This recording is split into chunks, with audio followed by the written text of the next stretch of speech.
ಆಕಾಶವಾಣಿ ಕಲಬುರಗಿ.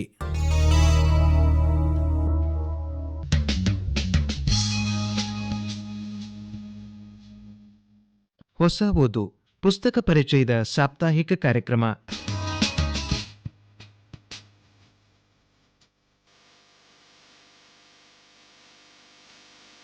ಇಂದಿನ ಕಾರ್ಯಕ್ರಮದಲ್ಲಿ ವಿಶ್ವನಾಥ್ ರೆಡ್ಡಿ ಕಾಮರೆಡ್ಡಿ ಅವರ ಸಂಪಾದಕತ್ವದ ಗೋಟೂರು ವೈಭವ ಹಾಗೂ ಮನೋಹರ್ ಎನ್ ಮರಗುತ್ತಿ ಅವರ ಕವನ ಸಂಕಲನ ಪ್ರಕೃತಿ ಈ ಪುಸ್ತಕಗಳನ್ನು ಪರಿಚಯಿಸುತ್ತಾರೆ ಅಭಯ್ ಜೋಶಿ.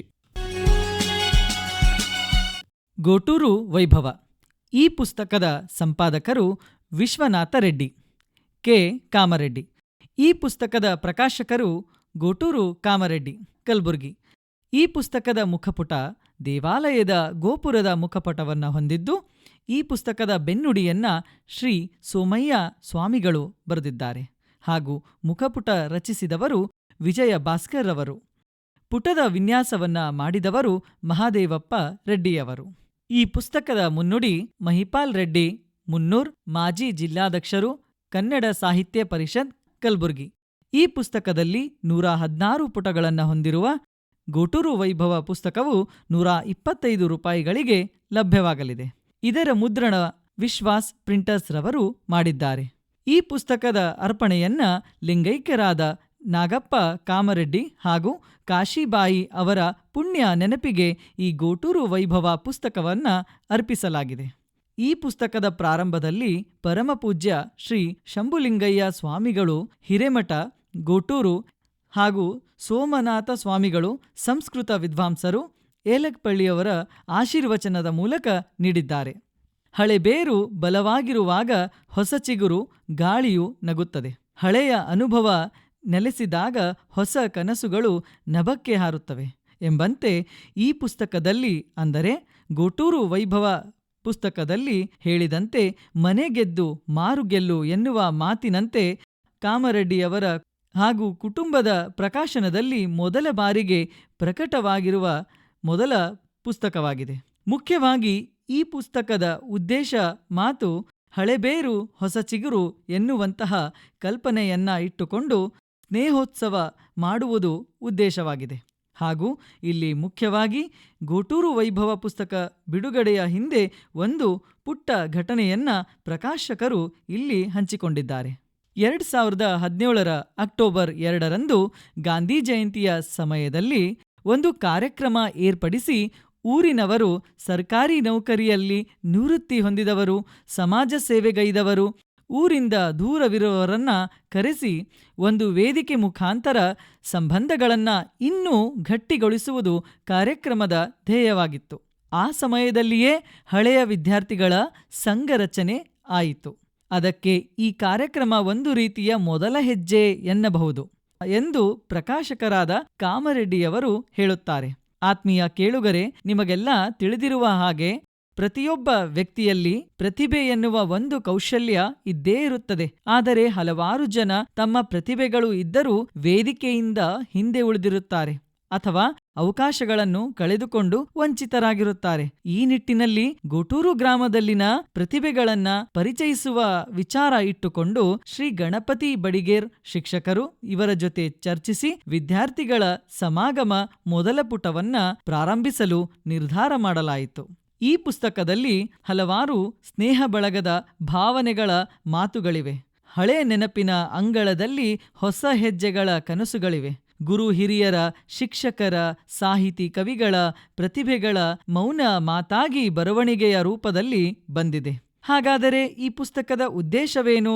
ಈ ಪುಸ್ತಕದ ಉದ್ದೇಶವೇನೆಂದರೆ, ಚದುರಿ ಹೋದ ಚದುರಂಗದ ಕಾಯಿಗಳಂತೆ ತಮ್ಮ ಉದ್ಯೋಗಕ್ಕಾಗಿ, ವ್ಯವಹಾರಕ್ಕಾಗಿ, ನೌಕರಿಗಾಗಿ, ಕೆಲಸದ ಹುಡುಕಾಟದಲ್ಲಿ, ಸುಖ ಸಂಸಾರದ ಭರಾಟೆಯಲ್ಲಿ ಬಾಂಧವ್ಯ ಸ್ವಲ್ಪ ಮಟ್ಟಿಗೆ ದೂರ ಉಳಿದಿರುತ್ತದೆ. ಆದರೆ ನೆನಪುಗಳು ಸದಾ ಇದ್ದೇ ಇರುತ್ತವೆ. ಬೇರ್ಪಟ್ಟಿರುವರನ್ನ ಒಂದೇ ವೇದಿಕೆಯಲ್ಲಿ ಸೇರುವ ಹಾಗೆ ಮಾಡುವ, ತಮ್ಮ ಬಾಲ್ಯದ ಸಿಹಿ ಕಹಿ ನೆನಪುಗಳನ್ನ ಸ್ನೇಹಿತರ ಜೊತೆ ಹಂಚಿಕೊಳ್ಳುವ ಹಾಗೆ ಮಾಡುವ ಕಾರ್ಯಕ್ರಮವೇ ಈ ಗೋಟೂರು ವೈಭವದ ಸ್ನೇಹೋತ್ಸವ ಕಾರ್ಯಕ್ರಮದ ಉದ್ದೇಶವಾಗಿದೆ. ಹಾಗಾದರೆ ಗೋಟೂರಿನ ಇತಿಹಾಸವೇನು ಅಂತ ನೋಡುವುದಾದರೆ ಡಾಕ್ಟರ್ ನಾಗನಾಥ್ ರೆಡ್ಡಿ ಅವರು ಹೇಳಿದಂತೆ ಗೋಟೂರು ಕಲ್ಯಾಣ ಕರ್ನಾಟಕದ ಕಲಬುರಗಿ ಜಿಲ್ಲೆಯ ಈಗಿನ ಕಾಳಗಿ ತಾಲೂಕಿನಲ್ಲಿ ಸೇರ್ಪಡೆಯಾಗಿದೆ. ಕಲ್ಯಾಣ ಚಾಲುಕ್ಯರ ಕಾಲದಿಂದಲೂ ಈ ಗ್ರಾಮ ಇದೆ. ಇತಿಹಾಸದಿಂದಲೂ ಇದು ತಿಳಿದು ಬಂದಿದೆ. ಆಗಿನ ಕಾಲದಿಂದಲೂ ಗೋವುಗಳನ್ನ ಪೂಜನೀಯ ಸ್ಥಾನದಲ್ಲಿ ನೀಡುತ್ತಿರುವುದರಿಂದ ಆಗ ಇಲ್ಲಿ ಗೋವುಗಳ ಸಾಗಾಣಿಕೆಗೆ ಹೆಚ್ಚು ಪ್ರಾಧಾನ್ಯತೆ ನೀಡುತ್ತಿದ್ದರು. ಈ ಗೋಟೂರಿನಲ್ಲಿ ನಿಜಾಮನು ನೀಡಿದಂತಹ ಅಮರೈ ತೋಟವಿದೆ. ಅಮರೈ ತೋಟವೆಂದರೆ ಹಣ್ಣುಗಳ ತೋಟಗಳು ಎಂದು ಅರ್ಥ. ಸ್ವಾತಂತ್ರ್ಯ ಸಂಗ್ರಾಮಕ್ಕೆ ಸಂಬಂಧಿಸಿದ ಹಾಗೂ ಹಲವಾರು ಬ್ರಿಟಿಷರ ವಿರುದ್ಧ ಹೋರಾಡಿದ ಹೋರಾಟಗಾರರ ಇತಿಹಾಸವನ್ನ ಈ ಗೋಟೂರು ಗ್ರಾಮ ಹೊಂದಿದೆ. ಈ ಪುಸ್ತಕದಲ್ಲಿ ಪ್ರಹ್ಲಾದ್ ರಾವ್ ಕುಲಕರ್ಣಿಯವರು ಸಹಶಿಕ್ಷಕರಾಗಿರುವಂತವರು ಹೇಳಿದಂತೆ ಭಾರತಕ್ಕೆ ಗತಕಾಲದ ಪುರಾಣದಲ್ಲಿ ಒಂದು ಇತಿಹಾಸವಿದೆ. ಭರತನೆಂಬ ರಾಜ ಭಾರತವನ್ನು ಆಳುತ್ತಿದ್ದ ಹಾಗೂ ಆ ಭರತರಾಜನಿಂದಲೇ ಭಾರತದ ಹೆಸರು ಬಂದಿತು. ಅದೇ ರೀತಿ ನಮ್ಮ ಗೋಟೂರು ಗ್ರಾಮಕ್ಕೆ ಈಶ್ವರ ದೇವಸ್ಥಾನದಿಂದ ಈ ಹೆಸರು ಬಂದಿದೆ ಎಂಬ ನಂಬಿಕೆ ಇದೆ ಅಂತ ಹೇಳುತ್ತಾರೆ. ಈ ಗೋಟೂರು ಗ್ರಾಮದಲ್ಲಿ ದಸರಾ ಹಬ್ಬದ ಆಚರಣೆಯನ್ನ ಸುಂದರವಾಗಿ ಆಚರಿಸುತ್ತಾರೆ ಎಂದು ಕವಿಗಳು ಹಾಗೂ ಲೇಖಕರು ತಿಳಿಸಿದ್ದಾರೆ.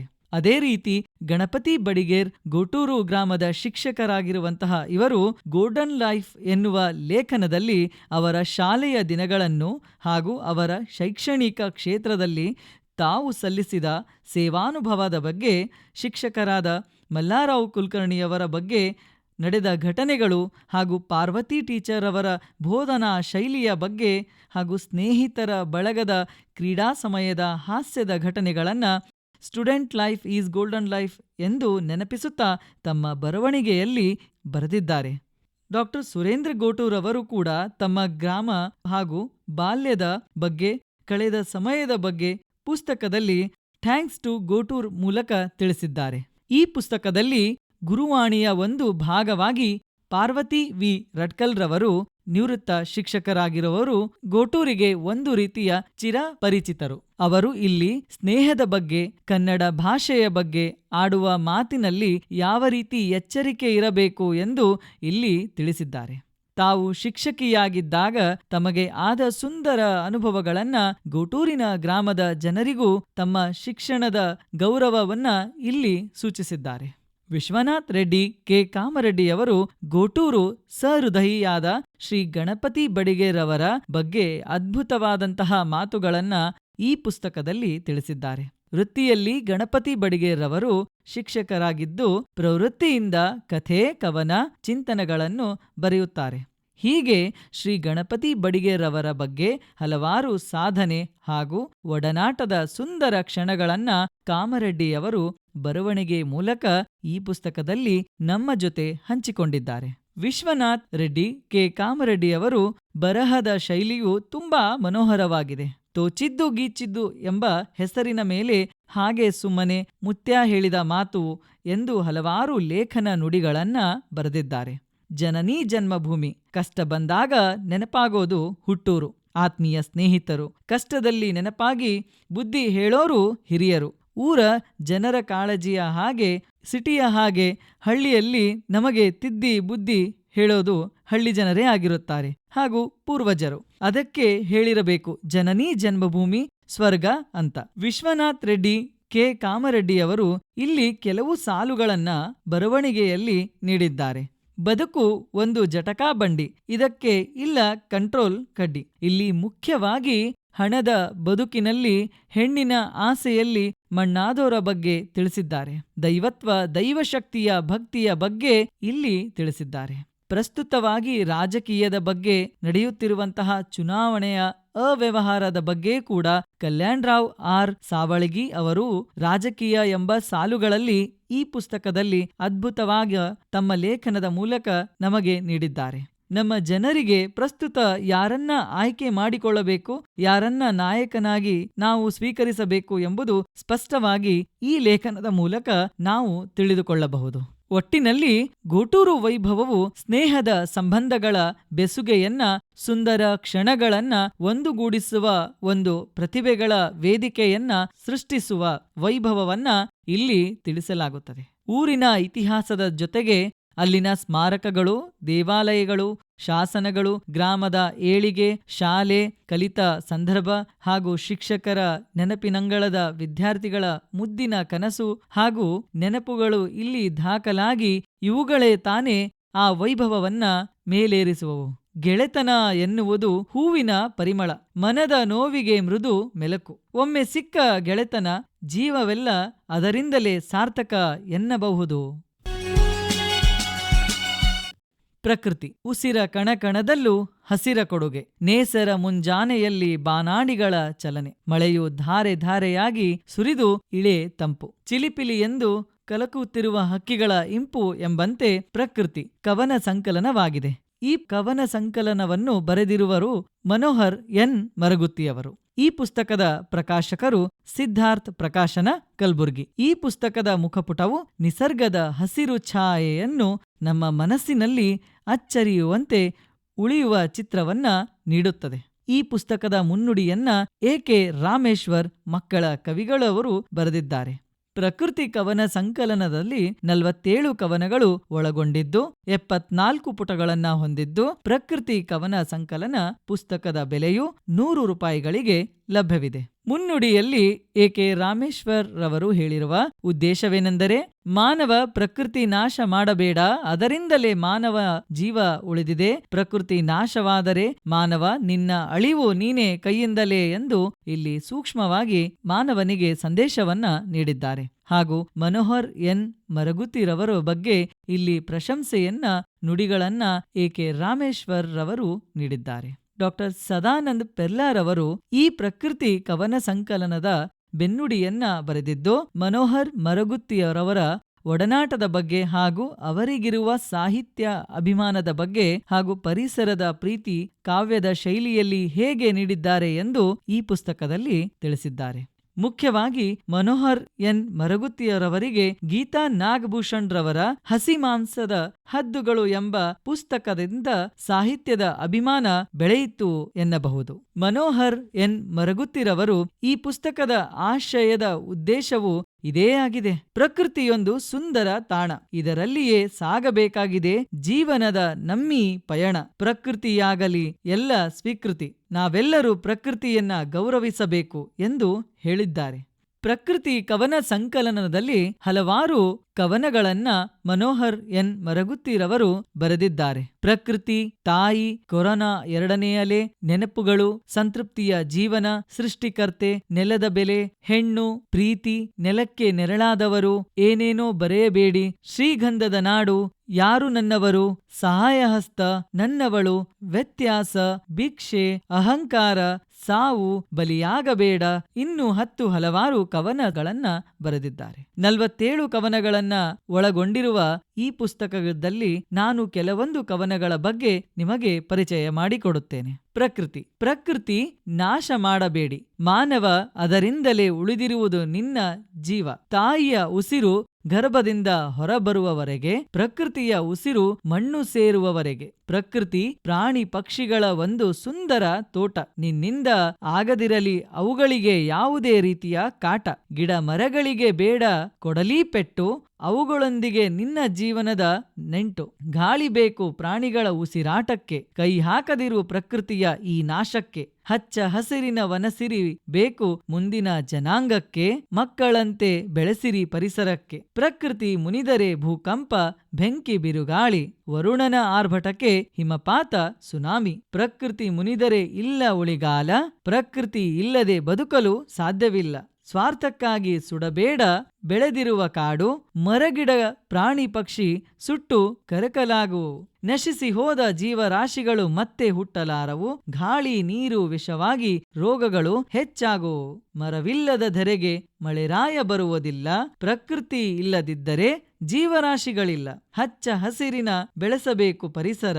3 ದಿನದ ಬಾಳಿಗಾದರೂ ಪ್ರಕೃತಿ ಉಳಿಸಬೇಕಲ್ಲ.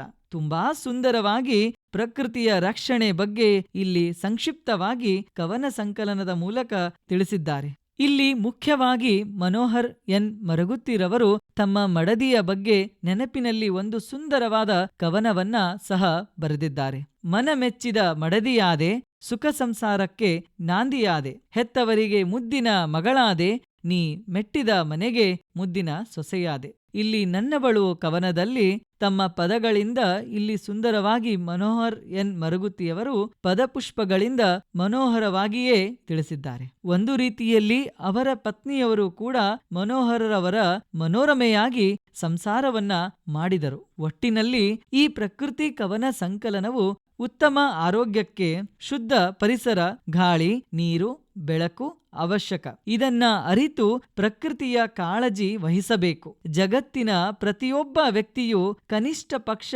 ಮುಂಬರುವ ದಿನಗಳಲ್ಲಿ ಪರಿಸರದ ಪ್ರಜ್ಞೆ ಉಳ್ಳವರಾಗಿ ಪಾದಾರ್ಪಣೆ ಮಾಡುವಂತೆ ಮಾಡಲು ನಾವೆಲ್ಲರೂ ಶ್ರಮಿಸಬೇಕೆಂದು ಹೇಳಿದ್ದಾರೆ. ಈ ನಿಟ್ಟಿನಲ್ಲಿ ಮನೋಹರ್ ಮರಗುತ್ತಿರವರು ಪ್ರಕೃತಿಯ ಕುರಿತು ಕವನ ಸಂಕಲನವನ್ನ ತುಂಬಾ ಆಸಕ್ತಿ, ಶ್ರದ್ಧೆ ಹಾಗೂ ಪರಿಶ್ರಮದಿಂದ ರಚಿಸಿದ್ದಾರೆ ಎಂದು ಹೇಳಬಹುದು.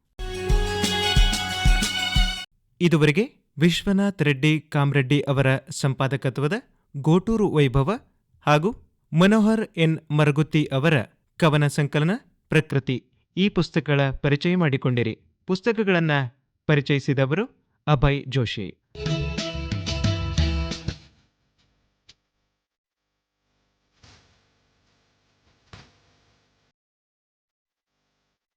ಸಂಕಲನ ಲಕ್ಷ್ಮೀ ಮಯೂರ್. ನಿರ್ಮಾಣ ಶಾರದಾ ಜಂಬಲ್ದಿನ್ನಿ. ಹೊಸ ಓದು ಪುಸ್ತಕ ಪರಿಚಯದ ಸಾಪ್ತಾಹಿಕ ಕಾರ್ಯಕ್ರಮ ಮೂಡಿಬಂತು.